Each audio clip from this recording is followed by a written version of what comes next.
चरित्र कथा सारासहित अध्याय 2. या अध्यायाने सद्गुरु प्राप्ती होईल, गुरुभक्ती दृढ होईल. अध्याय 2. संदीपकांची गुरुभक्ती. दिगंबरा दिगंबरा श्रीपाद वल्लभ दिगंबरा. श्री गणेशाय नमः. हरिनाम घेणारे एक शिष्य श्री गुरुचरणांचे ध्यान करत मार्गाने कुठेतरी जात होते. दमल्यामुळे ते एका झाडाखाली विसावले. त्या निद्रेत भस्म, व्याघ्रचर्म आणि पितांबर धारण केलेले एक योगी त्यांच्या स्वप्नात आले. त्यांनी नामधारकाच्या भाळीस्व हस्ते भस्म लावले व त्यांना अभयदान दिले. त्यामुळे त्यांना एकदम जाग आली. त्यांनी उठून भोवताली पाहिले, पण कोणीच दिसले नाही. ते आश्चर्य करत पुनश्च मार्गस्थ झाले. काही अंतरावर त्यांना स्वप्नातील योग्याचे प्रत्यक्ष दर्शन झाले. तेव्हा ते आनंदाने पुढे धावले आणि त्यांना वंदन करून म्हणाले, हे योगीश्वर, हे भक्तावर कृपा करणाऱ्या स्वामी राया, तुम्ही कोण आहात? कुठून आलात? तुम्ही कुठे राहता? योगी म्हणाले, माझे नाव सिद्ध, गाणगापूरचे नृसिंह सरस्वती हे माझे गुरु. मी नेहमी तीर्थयात्रा करत असतो. नामधारक म्हणाले, मीही श्री गुरूंचे नित्य ध्यान करतो. मग माझ्या नशिबी ही कष्टप्रद अवस्था का? ते म्हणाले, नामधारक, तुम्ही त्यांची एकनिष्ठेने भक्ती करा, मग त्यांच्या कृपेची तुम्हाला साक्षात अनुभूती येईल. पूर्वी ब्रह्माजींनी कलियुगाला श्री गुरुचा महिमा सविस्तर सांगितला होता. तोच मी तुम्हाला सांगतो ऐका. सृष्टीच्या आरंभी भगवान विष्णूंनी आपल्या नाभिकमळातून ब्रह्मदेवांना उत्पन्न केले. त्यांना 4 वेद दिले व त्यांना अनुसरून जगाची निर्मिती करायला सांगितली. त्याचप्रमाणे त्यांनी विश्व निर्माण केले. 4 प्रकारची जीवकोटी उत्पन्न केली. मग त्यांनी काळाचे 4 विभाग करून 4 युगे निर्माण केली. त्यांना क्रमाने पृथ्वीवर पाठवले. कृतयुगाच्या प्रभावाने लोक सत्प्रवृत्त व सन्मार्गी झाले. त्रेतायुगाच्या प्रभावाने लोक यज्ञाद्वारे स्वतःचे कल्याण करून घेऊ लागले. द्वापार युगाने आपल्या स्वभाव धर्माप्रमाणे पाप व पुण्य समसमान केले. त्यानंतर ब्रह्माजींनी कलियुगाला बोलावून घेतले. ते वृद्ध आणि वैराग्य शून्य होते. ते कलह आणि द्वेष यांना बरोबर घेऊनच आले होते. त्याने उजव्या हाताने स्वतःची जीभ व डाव्या हाताने शिश्न धरले होते. ब्रह्माजी पुढे अधोमुख उभे राहून ते म्हणाले, हे विधी, मी दुर्जनांचा मित्र व सज्जनांचा वैरी आहे. जे वाणी, रसना व काम वासना ताब्यात ठेवतात त्यांना मी काहीच करू शकत नाही. मग गुरुभक्त, शिवभक्त, हरिभक्त, सदाचारी, धर्माचरणी यांच्यापुढे माझा काय निभाव लागणार? तेव्हा ते म्हणाले, काळजी करू नको, तू काळाला बरोबर घेऊन जा. तू भूलोकी जाताच लोकांची धर्मप्रवृत्ती निस्तेज होईल. सज्जनही पाप प्रवृत्त होतील. त्यांना तू पीडा दे. जे लोक तुला वश होणार नाहीत असे पुण्यवान सज्जन फारच थोडे असतील. निर्मळ मनाने, निष्कपटी, निर्लोभी, तसेच माता, पिता, देव, ब्राह्मण, गुरु, गायी व तुळशी यांची सेवा करणाऱ्या साधूजनांना तू कधीही त्रास देऊ नकोस, ही माझी आज्ञा आहे. त्यावेळी कलियुगाने ब्रह्माजींना गुरुचे स्वरूप व महात्म्य विचारले असता ते म्हणाले, गुरु हा शब्दच 4ही मुक्तींची प्राप्ती करून देणारा महामंत्र आहे. गुरु हेच ब्रह्मा, विष्णू, महेश आहेत. देव कोपले तर गुरु रक्षण करतील, पण गुरु कोपले तर कोणीच रक्षण करू शकत नाही. गुरु भक्तीने जगाच्या रहस्याचे आकलन होते. भक्ती, वैराग्य, सत्प्रवृत्ती, वृद्धिगंध होते. गुरु मुखातून ऐकले म्हणजे शास्त्रार्थाचे व्यवस्थित आकलन होते. गुरुच्या सेवेने कायिक, वाचिक, मानसिक शुद्धी आणि सर्व प्रकारच्या सिद्धी प्राप्त होतात. मी तुला त्याविषयी एक कथा सांगतो ऐक. पूर्वी गोदावरीच्या तीरी अंगिरस ऋषीच्या आश्रमात पैल ऋषीचे शिष्य असलेले वेदधर्म नावाचे मुनी राहत असत. आपल्या शिष्याकडून वेदशास्त्रांचा अभ्यास करून घेत असत. एकदा सर्व शिष्यांना उद्देशून ते म्हणाले, माझे पूर्वजन्मीचे शेष पापभोग याच देही भोगायचे आहेत. त्यासाठी मी काशीला जाणार आहे. तिथे मला कुष्ठरोग होईल. मी आंधळा व पांगळा होईल. मला 21 वर्ष सांभाळावे लागेल. हे एक खडतर सेवाव्रतच असेल. त्यावेळी तुमच्यापैकी कोण माझी सेवा करेल ते सांगा. ते ऐकून संदीपक नावाच्या शिष्याने, गुरुदेव, मी तुमची सेवा करीन आणि तुम्ही अनुमती दिलीत तर तुमचे सर्व पापभोगही भोगीन, असे सांगितले. ते ऐकून त्यांना परमसंतोष वाटला. काही दिवसांनी वेद धर्म संदीपकांना घेऊन काशीला आले. तिथे त्यांना कुष्ठरोग झाला. त्या दुःखाने त्यांचा पूर्व स्वभाव बदलून ते हट्टी, चिडखोर, उर्मट, क्रूर व शिवराळ झाले. त्या समयी अनंत हाल अपेष्टा सोसूनही संदीपक गुरुसेवेत तत्पर राहिले. ही त्यांची एकनिष्ठ सेवाभक्ती पाहून विश्वनाथांनी त्यांना दर्शन दिले आणि वरदान मागण्यास सांगितले. पण त्यांनी काहीच मागितले नाही. मग विष्णूंनी दर्शन देऊन वर मागण्यास सांगितले. तेव्हा त्यांनी माझी गुरुभक्ती अधिकाधिक दृढ हो असा आशीर्वाद मागितला. तेव्हा प्रसन्न झालेल्या श्रीहरींनी त्यांच्या गुरुभक्तीची प्रशंसा केली. ही गोष्ट वेदधर्मांना कळताच त्यांनी संदीपकांना वरदान दिले. शिष्योत्तम, तुम्ही काशी क्षेत्री चिरकाल वास कराल. तुमच्या स्मरणाने लोकांचे दुःख दैन्य जाऊन त्यांचे कल्याण होईल. वेदधर्मांनी त्यांची परीक्षा घेण्यासाठीच कुरूप धारण केले होते. त्यानंतर ते दिव्यदेही झाले आणि लोकांच्या कल्याणासाठी संदीपकासह काशीतच राहिले. सिद्ध म्हणाले, नामधारक गुरुचे महात्म्य लक्षात घेऊन त्यांची दृढ भावाने सेवा भक्ती करावी. गुरुभक्तावर शिवप्रभू नेहमीच प्रसन्न असतात. श्री गुरु दत्तात्रय परमस्तु. अध्याय 3. श्री गणेशाय नमः. सिद्ध योग्याच्या मुखातून गुरुमहिमा श्रवण केल्याने नामधारकांना खूप प्रसन्न वाटले. ते म्हणाले, मुनिवर्य, माझ्या मनातील संशय घालून तुम्ही मला उद्धाराचा मार्गच दाखवून दिला आहे. आता स्वतःविषयी काही सांगा. मी तुमचा दास होऊ इच्छितो. तेव्हा सिद्धांनी त्यांना प्रेमाने जवळ घेतले व म्हणाले, ज्या ज्या स्थानी माझे गुरु राहत होते तेथेच मी वास करतो. गुरुस्मरण हाच माझा आहार आहे. मग त्यांनी नामधारकांना श्री गुरुचरित्र ग्रंथ दाखवला व म्हणाले, या ग्रंथात श्री गुरुचे अगाध महात्म्य सांगितले आहे. मी याचे नित्य पठण करतो. याच्या श्रवणाने भाविकाचे इष्ट मनोरथ पूर्ण होतात. त्यांना ज्ञानप्राप्ती होते आणि सर्व प्रकारचे ऐश्वर्य व सुख प्राप्त होते. या ग्रंथाचे भावभक्तीने सप्ताह पारायण केल्याने कार्यसिद्धी होते. संततीहीनाला संतती प्राप्त होते. ग्रह पीडा, रोग पीडा, ब्रह्म हत्यादी महापातकाचे निवारण होते. बंधनातून मुक्ती मिळते आणि आयुष्य आरोग्य सदृढी लाभते. ते ऐकून नामधारक उत्साहित होऊन म्हणाले, मुनिवर्य, तुमच्या रूपाने मला साक्षात्कारी गुरुच भेटले आहेत. श्री गुरुचरित्राचे श्रवण घडावे अशी माझी खूप इच्छा होती. ती इच्छा तुम्ही पूर्ण करा. तेव्हा सिद्धांनी त्यांना आपल्या समवेत भीमा अमरजा संगमावर नेले. तेथे दोघे एका अश्वत्था खाली बसले. मग सिद्धयोगी म्हणाले, वत्स, श्री गुरुचे दास्य कसे करावे हे तुम्हाला माहीत नव्हते. म्हणूनच तुम्हाला चिंता व कष्ट भोगावे लागले. नामधारक म्हणाले, मला श्री गुरूंची ओळख पटवून द्या. तेव्हा सिद्धांना त्यांची दया आली. ते म्हणाले, वत्स, ज्याच्या मनात दृढ भाव नाही ते अविद्येच्या मायेने वेढून दुःख भोगतात आणि ते भोगताना गुरूंना दूषणे देतात. म्हणून सर्वप्रथम मनातील संशय काढून द्या. श्री गुरु म्हणजे कृपेचे सागर. ते तुमची कधीच उपेक्षा करणार नाहीत. त्यांनी वरदहस्त ठेवताच प्रपंचातही परमार्थ साध्य होतो. म्हणूनच तुम्ही निसंदेह होऊन एकाग्रतेने गुरुभक्ती करा आणि सर्व भावे गुरुचरणांना शरण जा. तेव्हा नामधारकांनी हात जोडले व म्हणाले, स्वामी, तुम्ही धन्य आहात. तुम्ही माझा संशय घालवतात. आता श्री गुरुचे चरित्र ऐकवा. सिद्ध म्हणाले, वत्स, अंतःकरणात गुरुविषयी जाणून घेण्याची तीव्र उत्कंठा असल्याशिवाय कथा श्रवणाचा आनंद मिळत नाही. या ग्रंथाच्या श्रवणाने तुम्हाला चारही पुरुषार्थ साध्य होतील असा माझा आशीर्वाद आहे.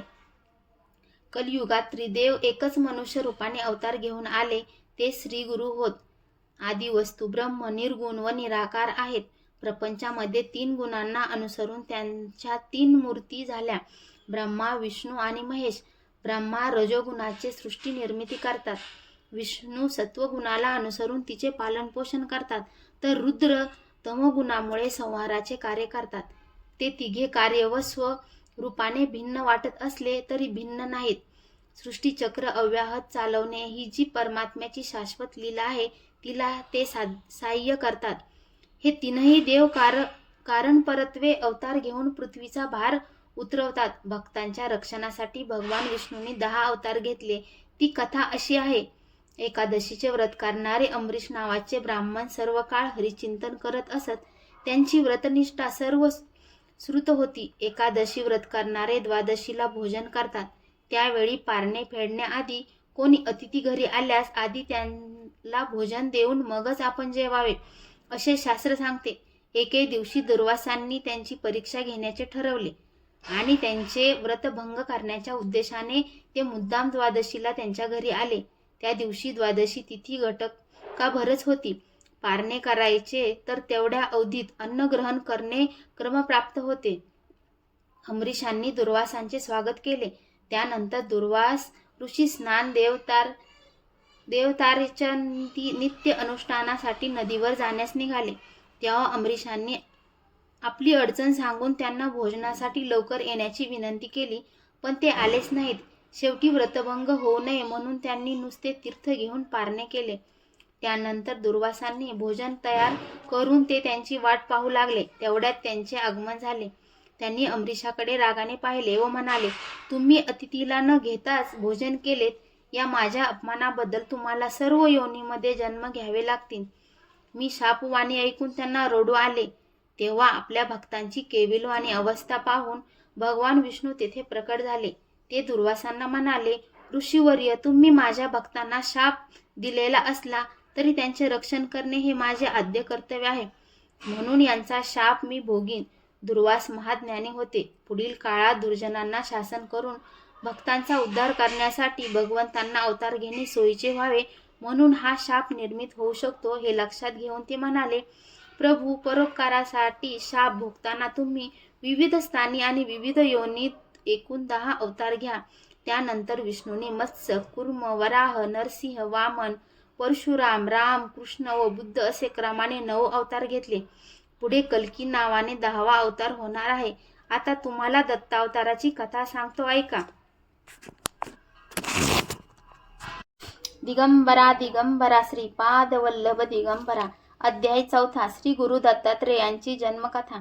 श्री गणेशाय नमः. सिद्धयोगी नामधारकांना दत्त जन्माख्यान सांगू लागले. ते म्हणाले, वत्स, सृष्टीच्या उत्पत्तीपूर्वी सर्व जलमय होते. नंतर त्यात हिरण्यगर्भ निर्माण झाले. हिरण्यगर्भ म्हणजेच रजोगुणाचे उत्पन्न झालेले ब्रह्मदेव. त्या हिरण्यगर्भाला ब्रह्मांड असेही म्हणतात. त्याची 2 शकले झाली, आकाश आणि भूमी. ब्रह्माजींनी ज्यामध्ये 14 भुवनांची रचना केली, 10 दिशा, काळ, मन, बुद्धी, वाणी व कामादी षड्विकार उत्पन्न केले. मग त्या सृष्टीची विस्तृत रचना करण्यासाठी मरीची, अत्री, अंगिरस, पुलत्स, पुलह, कृत आणि वसिष्ठ असे 7 मानस पुत्र सप्तश्री निर्माण केले. अनसूया या अत्री ऋषींच्या पत्नी त्या महान पतिव्रता होत्या. पतिसेवेने त्यांचा पुण्यप्रभाव इतका वाढला की त्या पुण्याईच्या बळावर त्या स्वर्गाच्या स्वामिनी होतात की काय अशी देवांना चिंता वाटू लागली. इंद्रादिकांनी ब्रह्मा, विष्णू आणि महेश यांची भेट घेऊन या चिंतेचे निवारण करायला सांगितले. इंद्र म्हणाले, अनुसया पतिभक्त आहेत. त्यांचे अलौकिक आचरण पाहून सूर्यही घाबरतो. त्यांना त्रास होऊ नये म्हणून अग्नी, वायू, पृथ्वी हे सर्वच सौम्य होतात. त्यांना उपद्रव्य झाल्यास त्या आम्हाला शाप देतील की काय अशी सतत भीती वाटते. यावर काहीतरी निश्चित उपाययोजना करावी. तेव्हा अनुसूयाचे सत्व पाहण्यासाठी त्रिदेव भिक्षुक रूपाने अत्रींच्या आश्रमात आले. त्यावेळी ते ऋषी अनुष्ठानासाठी बाहेर गेले होते. आश्रमात अनुसूया एकट्याच होत्या. त्यांनी त्यांना हाक मारली व म्हणाले, आम्ही ब्राह्मण अतिथी खूप भुकेलेले आहोत. तुम्ही इच्छा भोजन देता अशी कीर्ती ऐकून इथे आलो आहोत. अनुसूयाने त्यांचे यथोचित स्वागत केले. तेव्हा ते म्हणाले, आम्ही स्नानादी कर्मे करूनच आलो आहोत. अत्री येईपर्यंत थांबणे आम्हाला शक्य नाही. म्हणूनच त्वरित भोजन देत असाल तर ठीक, नाहीतर आम्ही जातो. त्यांचे म्हणणे मान्य करून अनुसूयांनी त्यांना आश्रमात नेले. त्यांना पाटावर बसवले आणि पात्रे मांडली. तेव्हा ते म्हणाले, सती, आम्ही तुमच्या सौंदर्याची कीर्ती ऐकून इथे आलो आहोत. तुमच्या हातच्या स्वयंपाकाची चव घ्यावी आणि तुमचे विवस्त्र सौंदर्य पाहावे अशी आमची इच्छा आहे. म्हणून तुम्ही नग्न होऊन आम्हाला वाढणार असाल तर आम्ही जेवू, अन्यथा निघून जाऊ. तेव्हा हे ब्राह्मण आपले सत्व पाहण्यासाठी आलेले कोणीतरी श्रेष्ठ महात्मे आहेत हे अनुसूयांच्या लक्षात आले. मग अतिथी विन्मुख गेले तर पतींच्या आज्ञेचे उल्लंघन होते आणि विवस्त्र होऊन वाढावे तर पतिव्रतेचा धर्म मोडतो. अशा परिस्थितीत आपण करायचे तरी काय? अर्थात प्रसंग बिकट असला तरी मार्ग काढलाच पाहिजे. आज माझ्या पतींच्या तपश्चर्येची परीक्षा आहे, तीच माझे रक्षण करेल असा विचार करून त्यांनी त्यांच्या मागणीला होकार दिला. त्या स्वयंपाकगृहात गेल्या. तिथे विवस्त्र होऊन पक्वान्नांची पाने उचलली व माझ्या पतीची तपश्चर्या श्रेष्ठ असेल तर हे तीनही अतिथी लहान बालके होतील असे म्हणून बाहेर आल्या तर काय आश्चर्य, त्या भिक्षुकांची तान्ही बालके झाली. ती भुकेने व्याकुळ होऊन रडू लागली. अनुसया अचंबित झाल्या. मग स्वतःला सावरून वस्त्रे नेसून आल्या. मातृसुलभ वात्सल्याने त्यांना पाना फुटला. त्यांनी एकेकाला मांडीवर घेऊन त्यांना स्तनपान दिले. त्या त्रिदेवांच्या मातोश्री झाल्या. त्यांनी तिघांना न्हाऊ माखू घातले आणि पाळण्यात घालून निजवले. मध्यान्ह समयी अत्री आश्रमात परतले तेव्हा पाळण्यात झोपलेल्या बालकांना पाहून त्यांना मोठे आश्चर्य वाटले. अनुसयांनी त्यांना सर्व वृत्तांत सांगितला. अत्रींनी अंतर्ज्ञानाने त्यांची स्वरूप खूण जाणली आणि बालक रूपातील त्रिदेवांना वंदन केले. तेव्हा ते तिघेही आपले बालरूप तसेच ठेवून निजरूपात प्रकट झाले. त्यांनी अत्री व अनुसया यांची प्रशंसा केली आणि वर मागण्यास सांगितले. अत्रींनी अनुसयांची चर्चा केली व म्हणाले, हे देवश्रेष्ठींनो, तुम्ही बालरूपाने माझ्या घरी आलेले आहात तर माझे पुत्र म्हणून इथेच राहा. तेव्हा तथास्तु म्हणून ते तीनही देव स्वस्थानी परतले. अत्री अनुसया यांनी त्या बालकाचे नामकरण केले. बालरूपातील ब्रह्मा, विष्णू, महेश्वर यांची अनुक्रमे चंद्र, दत्त आणि दुर्वास अशी नावे ठेवली. काही काळाने दुर्वास आणि चंद्र माते सन्मुख उभे राहिले. दुर्वास म्हणाले, आई, मी तीर्थयात्रा व तपश्चर्या करणार आहे, मला निरोप द्या. चंद्र म्हणाला, मी तारांगणात राहून तुमच्या चरणांचे नित्य दर्शन घेईन, शीतल चांदणे पसरवून सर्वांना सुख देईन आणि पृथ्वीवरील वनस्पतीचे पोषण करीन. विष्णुमूर्ती तुमच्यापाशी राहून तुमची सेवा करतील. अनुसया यांनी त्यांना जाण्याची आज्ञा दिली. विष्णू दत्त रूपाने अत्री आश्रमी राहिले. ब्रह्मदेव आणि शंकर यांनी आपापले दिव्य अंश त्याच्या ठायी स्थापन केले. तेव्हापासून दत्त हे अत्री अनुसया यांचे पुत्र आणि श्री विष्णूचे अवतार असूनही दत्तात्रय म्हणून एकतत्वाने राहिले. ते दत्तात्रय महाप्रभू हेच गुरु परंपरेचे मूळ पीठ आहे. दत्त जन्माची अद्भुत कथा ऐकून नामधारकाला अपार धन्यता वाटली. ते सिद्ध योग्यांना म्हणाले, मुनिवर, आता मला दत्तात्रयाच्या अवताराविषयी सविस्तर सांगा. अध्याय 5. दिगंबरा दिगंबरा श्रीपाद वल्लभ दिगंबरा. अध्याय 5. श्रीपाद श्री वल्लभांची जन्मकथा. श्री गणेशाय नमः. सिद्ध म्हणाले, नामधारक, कलियुगात लोक धर्मभ्रष्ट झाले, कर्मभ्रष्ट झाले. तेव्हा श्री गुरु दत्तात्रेयांनीही लोककल्याणार्थ अवतार घेतले. पिठापूर येथे आपळराज नावाचे आपस्तंभ शाखेचे एक ब्राह्मण राहत असत. त्यांच्या पत्नी सुमती धर्मशील व पतिव्रता होत्या. त्या विष्णू दत्ताची भावभक्तीने आराधना करायच्या. एकदा अमावस्येस आपळराजांच्या घरी पितृश्राद्ध होते. श्राद्धासाठी निमंत्रित ब्राह्मणांचे भोजन व्हायचे होते. तेव्हा दत्तात्रय महाप्रभू अतिथी रूपाने त्यांच्याद्वारी आले. सुमतींनी ब्राह्मण भोजनापूर्वीच त्यांना भिक्षा घातली. ही त्यांची सेवा तत्परता पाहून दत्तात्रेयांनी त्यांना 3 मुखे व 6 हात या मूळ दत्त स्वरूपात दर्शन दिले आणि इच्छित वर मागण्यास सांगितले. तेव्हा सुमतींनी त्यांची स्तुती केली व म्हणाल्या, गुरुदेव, तुम्ही मला अतिथी रूपात माते अशी हाक मारली, ते वचन खरे हो. मला अनेक अपत्ये झाली, पण तीच जन्मताच मेली. जे 2 पुत्र जगले त्यात एक आंधळा आहे तर दुसरा पांगळा, असे पुत्र असून नसल्यासारखेच आहेत. माझा पुत्र तुमच्यासारखा महाज्ञानी, जगद्वंद, देवासारखा आणि परमपुरुषार्थी असावा, अशी इच्छा आहे. ती तुम्ही पूर्ण करा. दत्तात्रय म्हणाले, मातोश्री, तुम्हाला अपेक्षित असाच पुत्र होईल. तो महातपस्वी असेल. तो तुमच्या कुळाचा उद्धार करेल. त्याची मोठी कीर्ती होईल. मात्र तुम्हाला त्याच्या कलाने घ्यावे लागेल. त्याचा शब्द मोडलाच तर तो तुमच्याबरोबर राहणार नाही. सुमतींना वरदान देऊन दत्तात्रय अदृश्य झाले. हे व्रत त्यांनी पतींना सांगितले. तेव्हा त्यांनाही खूप आश्चर्य वाटले. ते सुमतींना म्हणाले, दत्तात्रेयांनी तुम्हाला माते अशी हाक मारली, त्या अर्थी तेच पुत्र रूपाने तुमच्या पोटी जन्म घेतील. आपले भाग्य आज फळास आले. त्यावेळी दोघांचाही आनंद गगनात नव्हता. पण सुमतीच्या मनात थोडी रुखरुख होती. त्या पतींना म्हणाल्या, नाथ, आज मी श्राद्धाचे ब्राह्मण जेवण्यापूर्वीच भिक्षा घातली. यात माझे काही चुकले का? आपळराज म्हणाले, अहो, तुम्ही योग्य तेच केलेत. आज साक्षात दत्तप्रभूंनी आपल्या घरी भिक्षा मागितली. त्यांनी तुम्हाला दर्शन दिले, वरदान दिले. त्यामुळे आज आपले सर्व पितृगण कृतार्थ झाले आहेत. आता ते स्वर्गलोकी जातील. त्यानंतर काही काळाने सुमती गर्भवती झाल्या.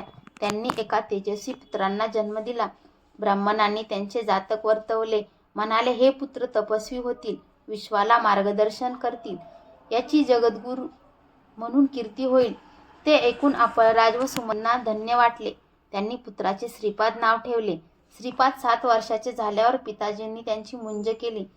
मुंजी बंधन होताच ते 4ही वेद घडाघड म्हणू लागले.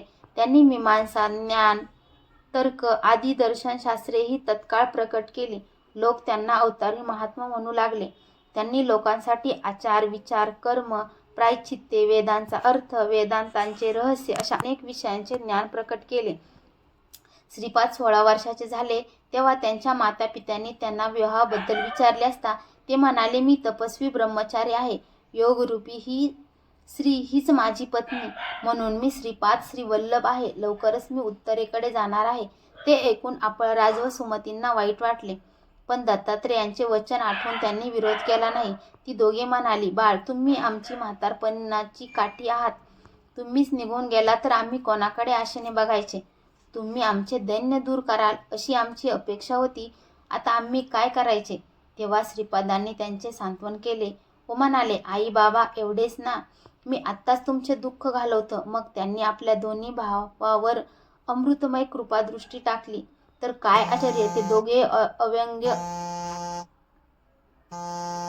सुंदर व सदृढ झाले. त्यांनी कृतज्ञतेने श्रीपादाचे पाय धरले. तेव्हा ते म्हणाले, तुम्ही मातापित्याची सेवा केली तर इहलोकी पौत्रदिकांचे सौख्य भोगून शेवटी मुक्त व्हाल. ते सर्व पाहून अपळराज व सुमतींना आनंदाश्रू अनावर झाले. श्रीपादांनी त्यांनाही आश्वासन दिले, हे तुमचे दोन्ही पुत्र शतायुषी होतील. याच्या घरी लक्ष्मी अखंड नांदेल. यांची मोठी कीर्ती होईल. वंशज वेदशास्त्र संपन्न, सदाचारी व प्रतिष्ठा प्राप्त होतील. आता साधुजनांना दीक्षा देण्यासाठी मला उत्तरेकडे जायचे आहे, तरी अनुज्ञा असावी. त्यावेळी त्या दोघांच्या डोळ्यात अश्रू तरळत होते. त्यांना वंदन करू श्रीपाद क्षणार्धात अदृश्य झाले. ते गुप्त रूपाने काशीला आले. तेथून बद्रिकाश्रमास गेले. तेथे नारायणांची भेट घेतली. त्यांना मी कार्यासाठी मनुष्य रूपाने अवतार घेतला आहे असे सांगितले. मग तीर्थयात्रा करत ते गोकर्ण क्षेत्री आले. अध्याय 6. गोकर्ण महाबळेश्वराची कथा. दिगंबरा दिगंबरा श्रीपाद वल्लभ दिगंबरा. श्री गणेशाय नमः. नामधारक म्हणाले, महाराज, श्रीपाद श्रीवल्लभांनी कोणत्या उद्देशाने तीर्थयात्रा केली? ते गोकर्ण क्षेत्री का गेले? सिद्ध म्हणाले, शिष्योत्तम दत्तात्रेयांचा श्रीपाद अवतार भक्तांना उपदेश करून त्यांना आध्यात्मिक दीक्षा देऊन त्यांचा उद्धार करण्यासाठीच झाला होता. तीर्थक्षेत्रे ही आध्यात्मिक केंद्रेच असतात. अशा पवित्र ठिकाणी उपदेश केल्याने वा दीक्षा दिल्याने अधिक चांगला प्रभाव पडतो. म्हणून श्रीपाद श्रीवल्लभ लोककल्याणार्थ तीर्थयात्रा करत होते. तीर्थे अनेक असली तरी गोकर्ण क्षेत्राचे महात्म्य अत्यंत थोर आहे. तेथे भगवान शंकर आत्मलिंग रूपाने नित्य अधिष्ठित आहेत. ते शिवभक्तीचे एकत्रित पीठ असल्यामुळे जास्त पवित्र आहे. ते जीवाला शिवत्वाकडे नेणारे अतिप्राचीन स्थान आहे. येथील शिवलिंग महाबळेश्वर नावाने प्रख्यात असून गणपतींनी स्वहस्ते त्यांची प्रतिष्ठापना केली आहे. ती कथा अशी आहे, कैकसी या रावणाच्या मातोश्री त्या शिवपूजन केल्याशिवाय अन्नग्रहण करत नसत. एके दिवशी त्यांना पूजेसाठी शिवलिंग मिळाले नाही, म्हणून त्यांनी वाळूची पिंडी तयार करून तिची पूजा केली.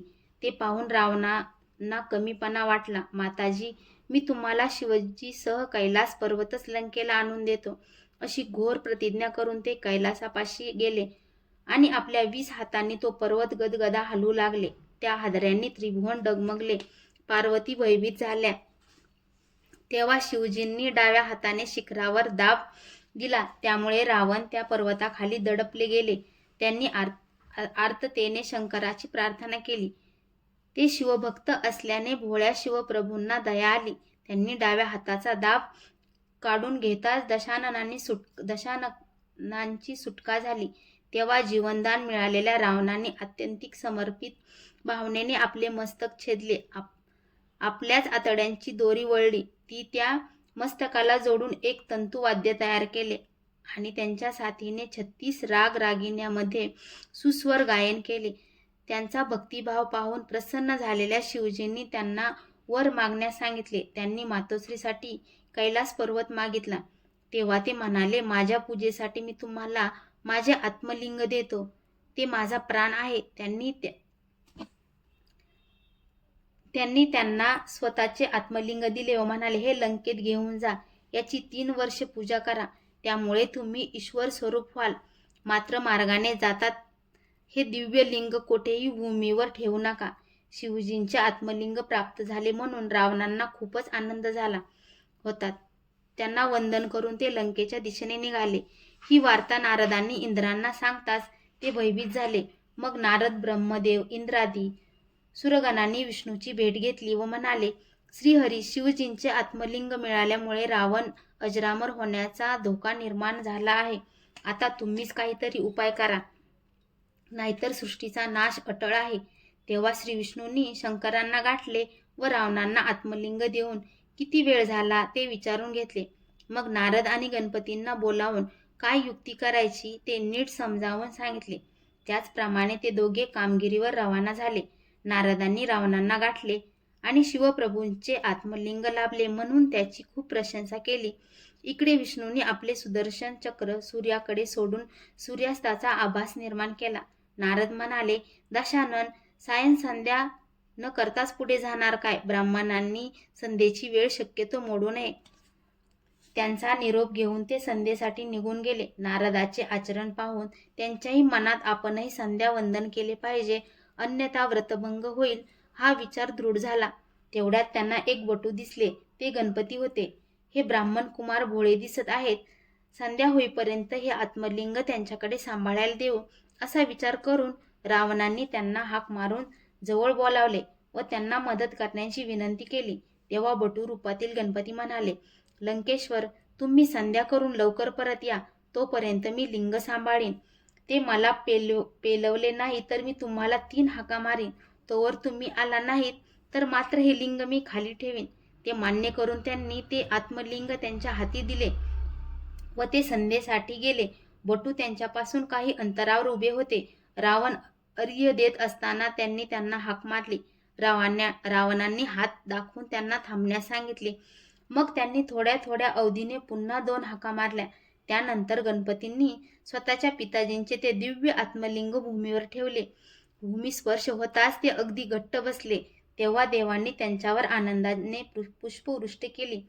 संध्या आटोपून रावण त्वरेने धावले. तोपर्यंत खूप उशीर झाला होता. ते लिंग उपटण्यासाठी त्यांनी प्रचंड जोर लावल्यामुळे त्या लिंगात पीळ पडून ते गायीच्या कानाच्या आकृतीसारखे झाले, पण बाहेर आले नाही. महाबळी शिवप्रभू लिंग रूपाने तिथेच दृढ राहिले. तेव्हापासून ते शिवलिंग गोकर्ण महाबळेश्वर म्हणून प्रख्यात झाले. हताश रावण रिक्त हस्ते लंकेत परतले. शिवजींनी वास्तव केले म्हणून देवही तिथे येऊन राहू लागले.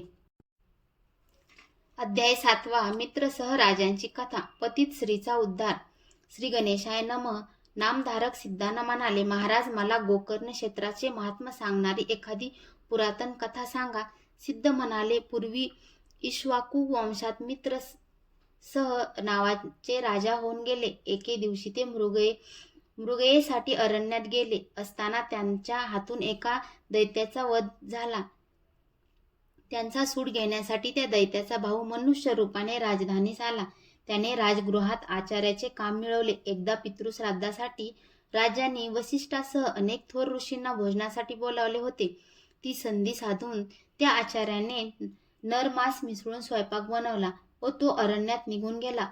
अंतर्ज्ञानी वसिष्ठांनी भाज्यामध्ये नरमास असल्याचे ओळखले आणि त्या राजांना तुम्ही ब्रह्मराक्षस व्हाल असा शाप दिला. तेव्हा काही चूक नसताना वसिष्ठांनी आपल्याला शाप दिला म्हणून तेही तळहातावर पाणी घेऊन त्यांना प्रतिशाप देण्यास उद्युक्त झाले. पण त्यांच्या राणींनी मदयंतींनी त्यांची समजूत काढली, त्यांना परावृत्त केले. तेव्हा ते पापसंकल्पयुक्त जल त्यांनी स्वतःच्याच चरणावर टाकले. राणी वसिष्ठांना शरण गेल्या. त्यांना पतीसाठी उशाप देण्याची विनंती केली.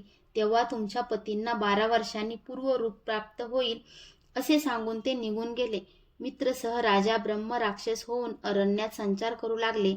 ते तहान भुकेने नेहमीच व्याकुळ असत आणि पशुपक्ष्यांना व माणसांना माणसांना मारून खात असत. एके दिवशी त्यांनी वनातून जाणाऱ्या ब्राह्मण दाम्पत्यास पाहिले आणि ब्राह्मणावर झडप घालून त्याला ठार केले. ते क्रूर कृत्य पाहून संतापलेल्या ब्राह्मणीने त्यांना शाप दिला. म्हणाली, हे अधमा, तुमच्या हातून ब्रह्महत्या घडली. तुम्ही मित्रसह राजा असून वसिष्ठ ऋषीच्या शापाने ब्रह्मराक्षस झालेले आहात. 12 वर्षांनी पूर्वरूप प्राप्त झाल्यावर तुम्ही जेव्हा घरी जाल तेव्हा पत्नीशी समागम करताच तुम्हाला मृत्यू येईल. मग त्या ब्राह्मणीने आक्रोश करत पतीच्या अस्थी गोळा केल्या आणि चिता प्रदीप्त करून स्वतःचेही अस्तित्व संपवले. 12 वर्षांनी मित्रसह राजा शापमुक्त होऊन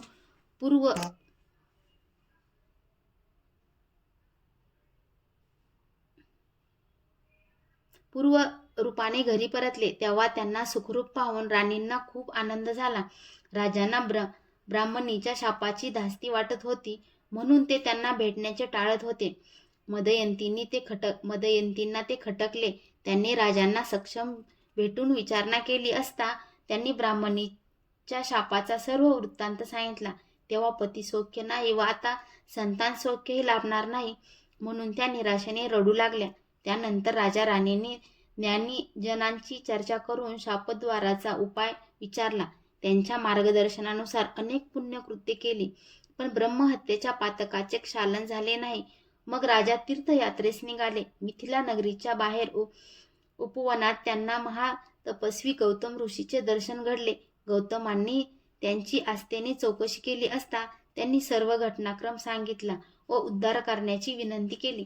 त्यांनी मित्रसह राजांना गोकर्ण क्षेत्राचे महात्म्य सांगितले व पुढे म्हणाले, राजा, एकदा मी गोकर्ण यात्रेस गेलो होतो. तेथे दुपारी विश्रांतीसाठी एका वृक्षाखाली बसलो असताना एक वृद्ध, आंधळी व कुष्ठरोगाने जर्जर झालेली पतित स्त्री दृष्टीस पडली.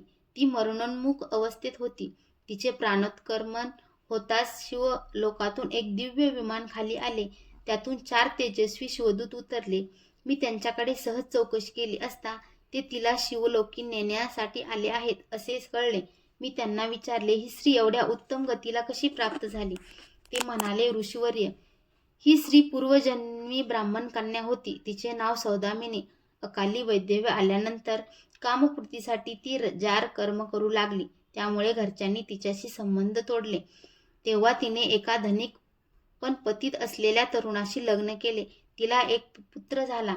ती मद्यपान व मांसाहार करू लागली. एकदा मद्याच्या धुंदीत तिने मेंढ्याऐवजी गायीचे वासरू कापले, त्यांचे मांस रांधले, ते स्वतः खाल्ले व घरच्यांनाही खाऊ घातले. सायंकाळी भानावर आल्यावर आपण गोहत्या केलेली पाहून तिला खूपच पश्चाताप वाटला. मृत्यूनंतर यमदूतांनी तिचे नरकात भयंकर हाल केले. तिला पतित स्त्रीचा जन्म मिळाला. ती जन्मांध व कुरूप होती. माता पित्यांच्या निधनानंतर ती निराधार झाली. कुष्ठरोगाने तिची पार दुर्दशा झाली. ती भीक मागून गुजराण करू लागली. या महाशिवरात्रीस भिकाऱ्यांच्या सोबतीने ती गोकर्णास आली. कर्मधर्म संयोगाने तिच्याकडून नकळत उपोषण, शिवाचर्य, शिवकीर्तन, श्रवण व जागरण घडले. महाशिवरात्रीस गोकर्ण क्षेत्री तिच्याकडून ही जी पुण्यकर्मे घडली त्यामुळे तिची पूर्वजन्मकृत व सर्व पातके जळून गेली. भगवान शंकर तिच्यावर प्रसन्न झाले. त्यांच्या आज्ञेनेच आम्ही तिला नेण्यासाठी आलो आहोत. असा आहे गोकर्ण क्षेत्राचा महिमा. म्हणून तुम्ही तिथे जा. त्या पुण्यक्षेत्री तुमची सर्व पातके जळून जातील आणि ब्राह्मणीच्या शापाचेही निवारण होईल. गौतमांच्या आज्ञेनुसार मित्रसह राजा गोकर्ण क्षेत्री गेले. तेथे एकनिष्ठेने शिवाराधना करून ते ब्रह्महत्या व सतीच्या शापातून मुक्त झाले. शिवकृपेने त्यांचे कल्याण झाले. नामधारक गोकर्ण क्षेत्राचे महात्म्य व पावित्र्य थोर आहे, म्हणूनच श्रीपाद तेथे राहिले. अध्याय 8 मतिमंद विप्रपुत्रावर कृपा केली. श्री गणेशाय नमः. सिद्ध म्हणाले, नामधारक, मी तुम्हाला श्रीगुरु श्रीपाद श्रीवल्लभांचे पुढील चरित्र सांगतो, ऐका. श्रीपाद यती गोकर्णास 3 वर्ष गुप्तपणे राहिले. मग 4 महिने श्री शैल्य पर्वतावर राहिले. त्यानंतर ते कृष्णा व गोदावरीच्या संगमावर वसलेल्या कुरवपूर गावी गेले. तिथे त्यांची खूप प्रसिद्धी झाली.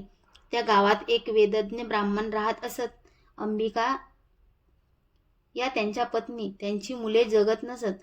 पुढे नवसायासा यांनी त्यांना एक पुत्र झाले, पण ते मंद बुद्धीचे होते मुंज झाल्यावर पिताजींनी त्यांना विद्याभ्यास शिकवण्याचा खूप प्रयत्न केला, पण अभ्यासात प्रगती झाली नाही. पतींची चिंता पाहून अंबिकास दुःख वाटे.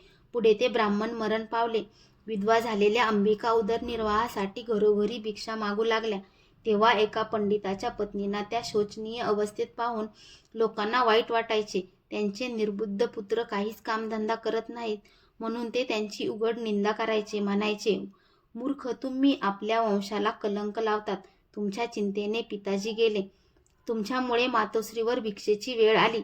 तुमच्यामुळे पितरांची अधोगती होईल. असे पशुवत जगण्यापेक्षा तुम्ही मरत का नाही?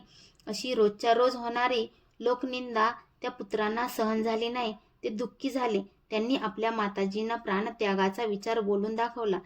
त्यांनाही जगणे असह्य झाले होते. मग दोघांनी आत्महत्या करायचे ठरवले. ती दोघे नदीवर गेले. तेथे श्रीपाद येती स्नान करत होते. मरणापूर्वी त्या सत्पुरुषाचे दर्शन घ्यावे म्हणून ती दोघे त्यांच्यापाशी गेली आणि त्यांना वंदन करून म्हणाली, स्वामी, आम्ही जलसमाधी घेण्यासाठी इथे आलो आहोत. आम्हाला सद्गती मिळेल असा आशीर्वाद द्या. त्यांनी अंबिकांना देहत्यागाचे कारण विचारले. त्या म्हणाल्या, स्वामी, माझे पुत्र ज्ञानी, विद्वान, दीर्घायुषी, वंदनीय व कीर्तिवान असावे अशी माझी खूप इच्छा होती. ती इच्छा पुढील जन्मात तरी पूर्ण व्हावी एवढी कृपा करा. त्यांची व्यथा ऐकून श्री गुरु कळवळले. ते म्हणाले, बाई, प्रत्येक शनिवारी प्रदोष समयी शिवजींची भावभक्तीने पूजा करा. या वृत्तरूपी शिवाराधाने तुमचे कल्याण होईल. त्यावेळी त्यांनी एक व्रतकथा सांगितली. म्हणाले, उज्जैनियाचे राजा चंद्रसेन यांचे जिवलग मित्र मणिभद्र हे परम शिवभक्त होते. शिवजींनी त्यांना प्रसाद म्हणून एक तेजस्वी मणी दिला होता. त्याचा दिव्य प्रकाश पडताच लोखंडाचे नव्हे तर पाषाणाचेही सुवर्ण होत असे. राजा व मणिभद्र दोघेही तो मणी गळ्यात धारण करत असत. तो मणी मिळवण्यासाठी अनेक राजे प्रयत्नशील होते. त्यांनी उज्जैनियावर एकत्रित आक्रमण करून नगरीला वेढा दिला. चंद्रसेनांनी तिच्या रक्षणार्थ सैन्याची व्यूहरचना केली. त्या दिवशी शनिवार होता. तिथी होती त्रयोदशी. शनिप्रदोष. व्रत करणाऱ्या राजांनी सायंकाळी शिवालयात जाऊन महाबळेश्वरांची यथासांग पूजा केली. त्यावेळी देवदर्शनासाठी आलेल्या काही गवळणींनी व त्यांच्या मुलांनी त्या पूजेचा आनंद घेतला. गवळी वाड्यात गेल्यावर त्या मुलांनी खेळ म्हणून दगडधोंडे मांडून शिवालय रचले. त्यात शिवलिंग म्हणून एक दगड ठेवला आणि पत्री व फुलांनी त्यांची पूजा केली. रात्रीच्या वेळी सर्व मुले आपापल्या घरी गेली, पण एक मुलगा त्या पूजेत इतका रममाण झाला होता की आईने जेवणासाठी अनेकदा हाका मारूनही तो घरी गेला नाही. तेव्हा तिने तिथे येऊन त्याला धपाटा घातला आणि दगडधोंड्याचे शिवालय विस्कटून ती तनतनत निघून गेली. ते पाहून त्या गोपबाळाला खूप दुःख झाले. तो रडू लागला आणि आता प्राणत्यागच करायचा असा निश्चय करून घरी गेलाच नाही. तो तिथेच राहून लिंग म्हणून मांडलेल्या दगडाकडे पाहत शिवनाम घेऊ लागला. त्याची भक्ती पाहून प्रसन्न झालेल्या शिवप्रभूंनी तिथे एक रत्नखचित शिवालय उत्पन्न केले. त्यात दिव्य शिवलिंग होते. त्यांनी त्याला दर्शन दिले. तेव्हा त्याने त्यांचा माझ्या मातेवर रागावू नका अशी विनंती केली. ते म्हणाले, बाळ, तुझ्या मातेने प्रदोष समयी माझी पूजा पाहिली आहे. पुढे तिच्या उदरी भगवान विष्णू अवतार घेतील. तुझेही सर्व मनोरथ पुरतील. वरदान घेऊन ते लिंगस्थानी गुप्त झाले. महादेवांनी निर्माण केलेल्या त्या शिवमंदिराची दिव्य प्रभा पाहून लोकांना सूर्योदय झाला असेच वाटले. त्यांनी खूप गर्दी केली. चंद्रसेनही तिथे आला. त्यांनी गोपबाळाच्या भक्तीने खूप कौतुक केले. हे व्रत समजताच शत्रुराजांची मने पालटली. त्यांनी चंद्रसेनांची सांख्य केले. ते अद्वितीय शिवालय पाहून त्या सर्व राजांना अपार धन्यता वाटली. गोपबाळाने आपल्या मातेला तिच्या पोटी नारायणाचा अवतार होणार असल्याचे सांगताच ती आनंदाने रडू लागली. श्री गुरु श्रीपादांनी अंबिकांना शनिवारी प्रदोषकाळी शिवपूजन केल्याने काय सद्भाग्य प्राप्त होते ते पटवून दिले आणि त्यांच्या पुत्राच्या मस्तकी आपला वरदहस्त ठेवला. त्यामुळे ते महाविद्वान झाले. त्यांचे पांडित्य पाहून ब्रह्मबुद्धांनी आश्चर्य व्यक्त केले. त्यांची सर्वत्र मोठी कीर्ती झाली. श्रीपादांनी अंबिकाची इच्छा याच जन्मात पूर्ण केली. त्यानंतर श्रीपादांना शिवस्वरूप मानून त्या नित्य प्रदोषकाळी त्यांचीच पूजा करू लागल्या. त्यांच्या पुत्राचा विवाह झाला. त्यांना पुत्र पौत्राद्री सर्व सौख्य लाभले. गुरुकृपेने त्यांचे परम कल्याण झाले. अध्याय 9. परिटांना वरदान. श्री गणेशाय नमः. नामधारक सिद्धांना म्हणाले, महाराज, श्रीपाद श्रीवल्लभ कुरुवरपुरात असताना त्यांनी आणखी काय लीला दाखवल्या? सिद्धयोगी म्हणाले, तेथील वास्तव्यात श्रीपाद यती स्नानासाठी नित्य नदीवर जात असत आणि लोकाचाराला अनुसरून संध्या व पूजा आदी कर्मे करत असत. त्या गावात एक परीट राहत असे. ते भाविक होते. श्री गुरूंना पाहताच ते हातातले काम ठेवून त्यांना साष्टांग नमस्कार करायचे. एके दिवशी ते वंदन करण्यासाठी आले असताना श्रीपाद त्यांना म्हणाले, तुमच्या भक्तीवर मी प्रसन्न आहे. तुम्ही कष्टाची कामे करता, त्यामुळे प्रत्येक वेळी मला नमस्कार केलाच पाहिजे असे नाही. ती आपुलकी पाहून त्यांना खूप बरे वाटले. ते संसार चिंता टाकून त्यांची सेवा करू लागले. मठांगण झाडणे, सडा समार्जन करणे आदी कामे ते आवडीने करत असत. वैशाख मासात त्या परिटांनी एक अभिनव दृश्य पाहिले. एक यवनराजा आपल्या स्त्रियासमवेत नौकाविहारासाठी आला होता. त्या राजस्त्रिया दागदागिने घालून नटून थटून आल्या होत्या. त्या हसत होत्या, गप्पा गोष्टी करत होत्या.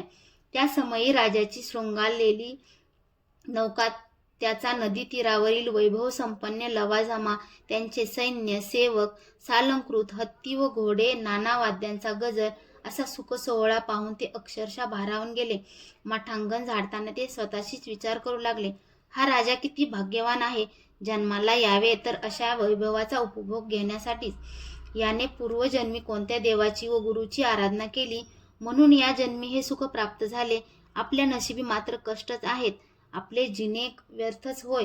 तेव्हा त्यांचे मनोगत जाणून श्री गुरु म्हणाले, काय हो, तुमच्या मनात काय चिंतन चालले आहे? ते म्हणाले, स्वामी, या राजाचे सुख आणि ऐश्वर्य पाहून मला हेवा वाटत असून आपल्या नशिबी हे सुख नाही म्हणून खंत वाटत आहे. पण असा विचार मी का करू? कारण तुमच्या चरणांची सेवा हेच माझे सौख्य आहे. त्यावर श्री गुरु म्हणाले, परीट, तुम्ही जन्माला आल्यापासून कष्टच करत आहात. सांसारिक सौख्य कधी अनुभवलेच नाही. त्यामुळे तुमच्या मनात सुखोपभोगाची इच्छा निर्माण होणे स्वाभाविक आहे. त्या तुमच्या इच्छा पूर्ण झाल्याच पाहिजेत. अन्यथा मोक्ष प्राप्ती अडथळा येईल.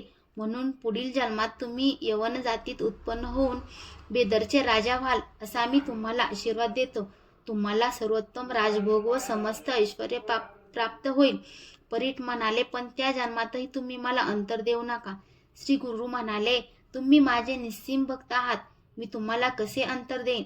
तुमच्या वृद्धापकाळी नृसिंह सरस्वती रूपाने मी तुमची भेट घेईन आणि तुम्हाला ज्ञान देऊन या जन्मीची खूण सांगेन. आता ते राजभोग या जन्मातच भोगायचे असतील तर तसे सांगा. परीट म्हणाले, स्वामी, त्या भोगांचा या म्हातारपणी मला काय उपयोग? ते सर्व सौख्य पुढील जन्मात तरुणपणीच भोगीन. तेव्हा तथास्तु म्हणून श्री गुरूंनी त्यांना निरोप दिला. घरी गेल्यावर ते परीट मरण पावले. कालांतराने त्यांनी बेदरच्या राजवंशात जन्म घेतला. ती कथा पुढे सांगणारच आहे. परीटांची कथा सांगून सिद्धयोगी म्हणाले, नामधारक श्रीपादांच्या वास्तव्याने कुरुवरपूर पवित्र झाले. त्या गुरुपीठाचे महात्म्य फार थोर आहे. अवतार कार्य पूर्ण होता श्री गुरु अश्विन वद्द द्वादशीस मृग नक्षत्र असताना गंगेत गुप्त झाले. ते लौकिक दृष्ट्या अदृश्य झालेले असले तरी सूक्ष्म रूपाने अजून तेथेच आहेत. त्यांचे कार्य अखंड चालूच आहे. श्रद्धावंत भाविकांना आजही त्यांच्या अस्तित्वाची प्रचिती येते. श्री गुरुच्या कृपेने त्यांची कार्यसिद्धी होते. अध्याय 10 वल्लभेश ब्राह्मणांना जीवनदान. श्री गणेशाय नमः. नामधारक सिद्धयोग्यांना म्हणाले, महाराज, श्रीपाद यती सूक्ष्म रूपाने करूरपुरातच होत राहिले असे तुम्ही म्हणालात. मग त्यांचे अर्थात दत्तात्रेयाचे पुढील अवतार कसे झाले? सिद्ध म्हणाले, श्री गुरूंचा महिमा अतर्क्य आहे. त्यांच्या लीलेचा कोणालाही थांग लागत नाही. ते कार्यासाठी अनंत रूपे धारण करू शकतात. भगवान विष्णू क्षीरसागरावत वास करतात, पण भक्तांच्या उद्धारासाठी त्यांनी भूतलावर अनेक अवतार घेतले. ते तुम्हालाही माहीत आहेत. सृष्टीचक्र अव्याहत चालण्यासाठी एकमेव अद्वितीय असे जे परब्रह्म त्रिरूप झाले, हे सर्व मान्य आहे. हे सामर्थ्य सर्वसामान्यांना आकलन होत नाही. म्हणून श्रीपाद यती कुरुवरपुरात अव्यक्त होऊन राहिले तरी त्यांनी कालपरत्वे योग बलाने विविध अवतार घेतले. हे समजून घ्या. गुरुभक्ती कधीही व्यर्थ ठरत नाही. जो अत्यंत आपुलकीने श्रीगुरूची सेवा भक्ती करतो, त्यांच्यावर दृढ विश्वास ठेवतो, त्या भक्ताला ते अहोरात्र जपतात, त्यांची काळजी घेतात. मी तुम्हाला याविषयी एक कथा सांगतो, म्हणजे श्रीगुरूची वत्सलता आणि ते कार्यासाठी कसे प्रकट होतात याची खात्री पटेल. वल्लभेश नावाचे एक काश्यप गोत्री ब्राह्मण होते. ते सुशील व सदाचारी होते. व्यापार धंदा करायचे, श्रीपादांची भक्ती करायचे आणि त्यांच्या दर्शनासाठी प्रत्येक वर्षी कुरवरपुरास जायचे. एकदा ते व्यापारासाठी निघाले, तेव्हा या खेपेत चांगला नफा झाला तर गुरुस्थानी 1000 ब्राह्मणांना भोजन द्यायचे असा त्यांनी मनोमन संकल्प केला होता. मार्गामध्ये ते श्रीपादांचेच ध्यान करत होते. श्री गुरुच्या कृपेने त्यांच्या मालाची गावोगावी उत्तम विक्री झाली आणि त्यांच्या अपेक्षेपेक्षा जास्त नफा मिळाला. ते द्रव्य घेऊन ते कुरवरपुरास निघाले. मार्गामध्ये काही चोरांनी त्यांना लुटायचे ठरवले आणि आम्ही श्रीपादांच्या दर्शनासाठी कुरवरपुरास जात आहोत असे सांगून त्यांच्याबरोबर चालू लागले. रात्रीच्या सुमारास निर्जन स्थान पाहून त्यांनी त्यांचा वध केला आणि त्यांचे सर्व द्रव्य घेतले. त्याच क्षणी श्रीगुरु श्रीपाद दिप्पाड देह धारण करून त्यांच्या सन्मुख प्रकट झाले. रुद्राक्षधारी, भस्मधारी, जटाधारी आणि तीक्ष्ण त्रिशूळधारी अशा त्या साधूंचे डोळे संतापाने आग वेवकत होते. ते भयंकर उग्ररूप पाहून ते तस्कर भयभीत झाले. श्री गुरूंनी आपल्या त्रिशूळाने त्यांना क्षणार्धात ठार केले. तेव्हा एक तस्कर गयावया करत त्यांच्या चरणी लोटला व म्हणाला, मी निरपराध आहे, मला मारू नका. या ब्राह्मणांना मी मारले नाही. माझे साथीदार यांना मारतील याची मला जराही कल्पना नव्हती. मी यांना वाचू शकलो नाही, याबद्दल मला क्षमा करा. सर्व साक्षी श्रीगुरूंनी त्याचे अंतःकरण जाणले होते, म्हणून त्यांनी त्याला क्षमा केली. मग त्याच्या हाती थोडी विभूती दिली व म्हणाले, ही विभूती या ब्राह्मणावर टाक. त्याने त्यांची मान धडाला लावली आणि ती विभूती तिथे प्रोक्षण केली. तर काय आश्चर्य, ते गुरुभक्त ब्राह्मण तत्काळ उठून बसले. तेव्हा श्रीपाद येती एकदम अदृश्य झाले. जिवंत झालेल्या वल्लभेश ब्राह्मणांनी त्या तस्कराला विचारले, तू मला का धरले आहेस? या सर्वांना कोणी मारले? त्याने त्यांना आधी घडलेली सर्व हकीकत सांगितली व म्हणाला, भगवान शंकरासारखे दिसणारे एक तपस्वी इथे आले होते. या तस्करांनी तुम्हाला ठार करून तुमचे धन चोरले, म्हणून त्यांनी यांना मारून तुम्हाला जिवंत केले. ते इथेच उभे होते, पण आता कुठे गेले काही कळलेच नाही. तुमची भक्ती थोर म्हणूनच ते तुमच्या रक्षणासाठी धावले. ते ऐकताच त्यांना मोठे आश्चर्य वाटले. भक्तवत्सल हे ब्रीद मिरवणाऱ्या श्री गुरु श्रीपादांनीच हे काम केले आहे, या श्रद्धेने त्यांचे डोळे भरून आले. आपले धन घेऊन ते करूरपुरास गेले. तेथे गुरु पादुकांची भावभक्तीने पूजा करून 4 सहस्र ब्राह्मणांना भोजन दिले. नामधारक असे आहे कुरवरपूर क्षेत्राचे महात्म. श्री गुरु श्रीपाद अदृश्य रूपाने तेथे निरंतर वास करतात, हे तुम्ही नीट लक्षात घ्या. सद्भक्तांना त्यांच्या अस्तित्वाची आजही अनुभूती येते. श्रीपाद भक्तोद्धारासाठी लोकात प्रकट होतात. पुढे त्यांनी नृसिंह सरस्वती म्हणून अवतार घेऊन विलक्षण चरित्र दाखवले. नामधारक म्हणाले, सिद्धनाथ महाराज श्री गुरुचे लीला कर्तृत्व अवलंबित करणारे आहे. आता मला नृसिंह सरस्वती स्वामीचे चरित्र ऐकवण्याची कृपा करा. अध्याय 11 नरहरी जन्माख्यान. श्री गणेशाय नमः. सिद्धयोगी नामधारकांना म्हणाले, कुरवपूर येथील मतिबंद ब्राह्मण पुत्र श्रीपादांच्या कृपाप्रसादाने विद्वान झाले. त्यानंतर त्यांच्या मातोश्रींनी गुरु आज्ञेनुसार आयुष्यभर शनिप्रदोष व्रत केले. दुसऱ्या जन्मात त्या करंज गावी वाजसनीय शाखेच्या ब्राह्मणांच्या कन्या झाल्या. अंबा भवानी हे त्यांचे नाव. त्यांचा त्याच गावातील माधव नावाच्या एका ब्राह्मणाशी विवाह झाला. हे दाम्पत्य नित्य प्रदोष समयी शिवपूजन करत असे. शनिवारी आणि त्रयोदशीला त्यांच्याकडे विशेष शिवपूजा असायची. 16व्या वर्षी अंबा गरोदर राहिल्या. त्यांना एक तेजस्वी पुत्र झाले. ते जन्मापासूनच ओंकाराचा जप करत होते. ब्राह्मणांनी त्यांचे जातक वर्तवले. हे अवतारी पुण्य पुरुष आहेत. हे गुरु रूपाने लोकांना उपदेश करतील. हे अष्टसिद्धी व नवनिधींचे स्वामी होतील. यांच्या दर्शनाने लोक पावन होतील. हे संन्यासी होतील. ज्योतिषांनी त्या पुत्रांना आदराने वंदन केले. ते भविष्य ऐकून माधव आणि अंबा यांना अतिशय आनंद झाला. त्यांनी त्यांचे नरहरी असे नामकरण केले. शालग्रामदेव हे त्यांचे जन्मनाम होते. नरहरी स्तनपान करत असत, पण अंबांना पुरेसे दूध येत नसल्याने त्यांची भूक भागत नसे. म्हणून त्यांनी आपल्या पतींना दाई ठेवण्याचा विचार बोलून दाखवला. तेव्हा तान्ह्या नरहरीने आपल्या उजव्या हाताने त्यांच्या स्तनाला स्पर्श केला. तेव्हा त्यांच्या दोन्ही स्तनातून दुधाच्या धारा वाहू लागल्या. ते पाहून मातापित्यांनी त्यांना वंदन केले आणि ही गोष्ट गुप्तच ठेवली. नरहरी कधीही पाळण्यात निजत नसत. त्यांना जमिनीवर खेळायला आवडायचे. ते 7 वर्षाचे होईपर्यंत ओमकाराशिवाय दुसरे काहीही बोलत नव्हते. म्हणून माता पित्यांनी त्यांना बोलते करण्याचा खूप प्रयत्न केला, पण उपयोग झाला नाही. त्यामुळे ते मुके आहेत की काय अशी त्यांना चिंता वाटू लागली. 8व्या वर्षी त्यांनी मुंज करावी लागणार होती, तेव्हा त्यांना गायत्रीचा उपदेश द्यायचा तरी कसा, हाच मुख्य प्रश्न होता. त्यांचे मुकेपण अंबांना सहन होईना. त्यावेळी त्यांना रडताना पाहून नरहरी घरातून लोखंडी वस्तू घेऊन आले. ती तत्काळ सोन्याची झाली. ते पाहून माता पित्यांना मोठे आश्चर्य वाटले. त्यांनी आणखी काही लोखंडी वस्तू त्यांच्या हाती दिल्या, त्याही सोन्याच्या झाल्या.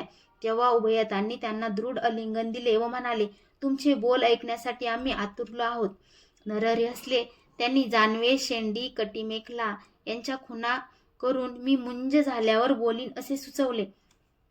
माधव आणि अंबा यांनी सुयोग्य मुहूर्त काढून नरहरीची मोठ्या थाटामाटात मुंज केली. त्यावेळी मंडपात जन्मलेल्या मंडळीमध्ये हे विप्रपुत्र गायत्री मंत्र कसे म्हणणार अशी कुजबूज चालली होती. मौजी बंधनाचे सर्व विधी यथासांग पार पडले. माधवांनी नरहरींना गायत्रीचा उपदेश केला. तो त्यांनी मनोमन उच्चारला. मंत्रदीक्षा झाल्यावर त्यांच्या मातोश्री भिक्षा घेऊन आल्या.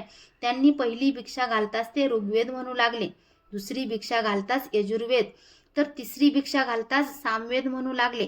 तेव्हा हे अवतारी महात्म्य आहेत याची खूण पटून लोक त्यांना वंदन करू लागले. त्यावेळी आपल्या पुत्राचे ते कौतुक पाहून माधव आणि अंबा आनंदाने डोलू लागली. नरहरींनी मातोश्रींना नमस्कार केला व म्हणाले, तुम्ही मला भिक्षा मागण्याची आज्ञा दिली आहे. आता मी घरोघरी भिक्षा मागेन व तीर्थयात्रा करीन. ते ऐकून अंबांना रडू आले. तुम्ही आमचे एकुलते एक पुत्र, तुम्हीच निघून गेला तर आम्ही कोणाच्या तोंडाकडे पाहायचे असे म्हणून त्या मूर्छित पडल्या. नरहरींनी त्यांना सावध केले व म्हणाले, आई, मला नियोजित कार्यासाठी गृहत्याग करणे भाग आहे. तुम्ही मला अडवू नका.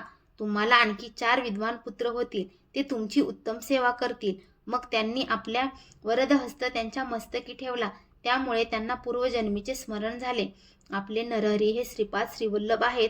आपण त्यांचे नित्य प्रदोष समयी पूजन करायचं, म्हणून त्या जन्मात ते आपल्या पुत्राच्या रूपाने प्रकट झाले आहेत हे त्यांनी ओळखले. नरहरी त्यांना म्हणाले, मातोश्री, मी तुम्हाला जाणीवपूर्वक हे ज्ञान दिले आहे. याची कोठेही वाच्यता करू नका. मी संन्यासी असल्यामुळे तीर्थयात्रा करण्यासाठी निघणार आहे. मला निरोप द्या. पण त्या संमती देईनात. त्या म्हणाल्या, नरहरी, तुम्ही गेलात की पुन्हा दिसणार नाहीत. अल्पवयात संन्यास घेणे योग्य नाही.